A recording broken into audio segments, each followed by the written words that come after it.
दिलदार स्वभावाचा, हसतमुख, सगळ्यांशी मिळून मिसळून राहणारा पनवेल तालुक्यातील न्हावे गावातील निलेश विकास ठाकूर याचा मृत्यू घातपात असल्याचा गंभीर संशय नातेवाईक आणि ग्रामस्थांनी व्यक्त केलाय। पोलीस यंत्रणेने सखोल चौकशी करून या प्रकरणातील खरा सूत्रधार गजाआड करावा ही मागणी जोर धरत आहे। या घटनेचा अधिक तपास पोलीस करीत आहेत।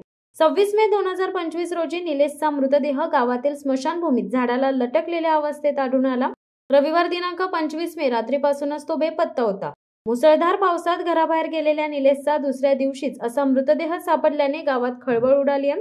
विशेष म्हणजे निलेशचा कोणाशीही वाद नव्हता। तो नेहमी आनंदी, स्नेही स्वभावाचा होता।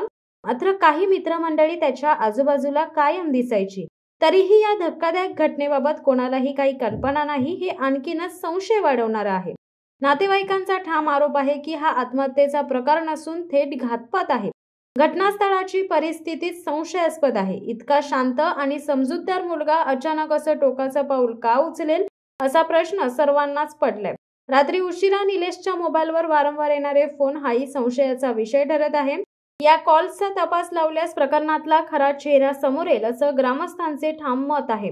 आता सर्वांची नजर पोलीस यंत्रणेवर। निलेशच्या कुटुंबियांना न्याय मिळवण्यासाठी संबंधितांवर कठोर कारवाई व्हावी अशी मागणी गावातून जोर धरू लागली आहे।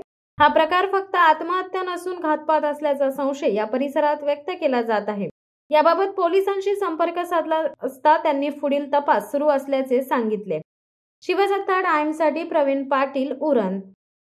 दे धडक बेधडक वृत्त देणाऱ्या आपल्या शिवसत्ता टाइम्स न्यूज चॅनलला लाल बटन दाबून सबस्क्राईब करा आणि बेल आयकॉनला क्लिक करायला विसरू नका।